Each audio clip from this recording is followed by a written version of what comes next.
Felipe, você já ouviu falar que a Anthropic lançou um Model Context Protocol e que ele vai revolucionar como conectamos IAs com sistemas empresariais? Qual é a real sobre esse MCP? Opa, Code, o MCP é como se fosse um USB-C para inteligência artificial. Imagina que hoje cada empresa tem que criar uma integração específica para conectar seu chatbot com Slack, GitHub, Notion. É uma bagunça total de códigos diferentes para cada sistema. Entendi. Então é tipo aquele pesadelo de ter 1000 carregadores diferentes para cada aparelho. Mas como exatamente o MCP resolve isso? Exato. O MCP define um protocolo padrão, com 3 componentes principais. Primeiro, o cliente, que é seu agente de IA pedindo informações. Segundo, o servidor, que é o sistema que tem os dados, como Slack ou GitHub. E terceiro, o host, que é a cola inteligente que conecta múltiplos clientes com múltiplos servidores. Interessante essa arquitetura, mas como funciona na prática? O sistema fica fazendo requisições o tempo todo? Não, cara, aqui que fica inteligente. O MCP trabalha com sessões com estado persistente. O host abre uma sessão, coleta apenas os trechos de dados relevantes dos servidores, conforme a necessidade, e envia de forma otimizada para o modelo, economizando tokens preciosos do contexto. Ah, economizar tokens é sempre bom. Mas peraí, eu não poderia simplesmente fazer uma chamada direta para a API do Slack quando precisar? Claro que poderia, mas aí você vai criar um Frankenstein de integrações. Cada nova ferramenta seria mais código duplicado, mais manutenção, mais bugs. Com o MCP, você implementa o servidor uma vez, seguindo o protocolo padrão, e qualquer cliente pode reutilizar. É o fim do silo de dados e da refaturação infinita. Caramba, isso faz muito sentido. Mas, tecnicamente, como esse protocolo funciona por baixo dos panos? O MCP usa JSON RPC 2.0 como base, funcionando tanto via HTTP quanto WebSockets. Os métodos principais são o mcp.OpenSession para iniciar, mcp.SampleContext para buscar dados relevantes e o mcp.InvokeTool para executar ações. Tudo muito bem documentado e estruturado. Agora estou animado para testar. Qual seria o primeiro passo para quem quer começar a brincar com o MCP? Primeiro, estude o esquema JSON oficial do MCP no GitHub da Anthropic.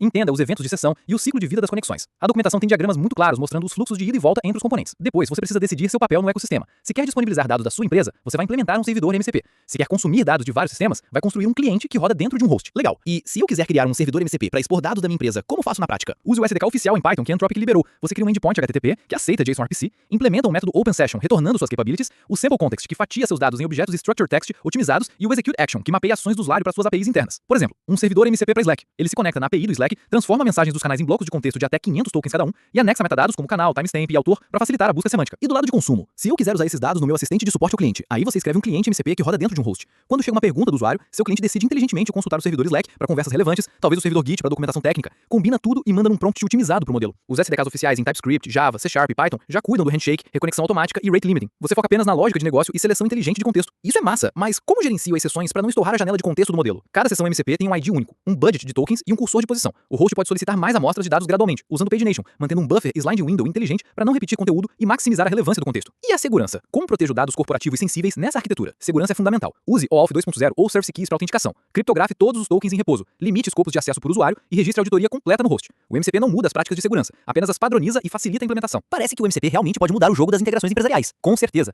Imagina o potencial. Um assistente que acessa Salesforce, Gira, Confluence, Slack, tudo de forma padronizada. As possibilidades são infinitas. E aí, pessoal, qual integração MCP vocês gostariam de ver primeiro na empresa de vocês?